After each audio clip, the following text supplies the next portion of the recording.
Welcome back, our fellow antique lovers. Today we are going to have a peek on the Smith's alarm table clock made in Great Britain.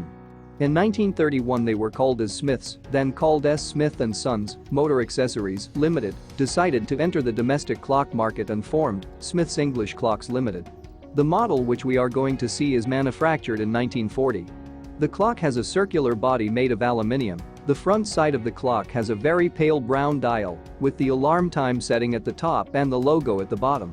Like all the table clocks, the back side consists of the 4 crowns or the winding keys, one for the time setting, the alarm time setting and other 2 for the winding of the alarm and the clock itself. The alarm off switch is at the top of the clock like in most of the table clocks. And this clock also has a handle at the top. Now let's set the alarm on the clock and let's see how it sounds.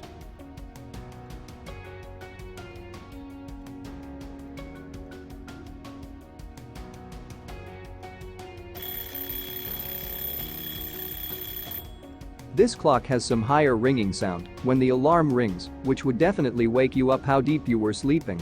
Now that we have an idea about the makers and the description of this clock, let's look the working mechanism of it. Let's dive inside. The dial is separated from the aluminium back case.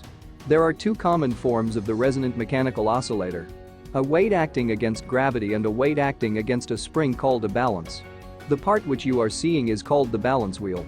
This clock works on the principle that has a motive force drives a gear train, which operates some form of time indication, and a speed controller controls the speed of the gear train.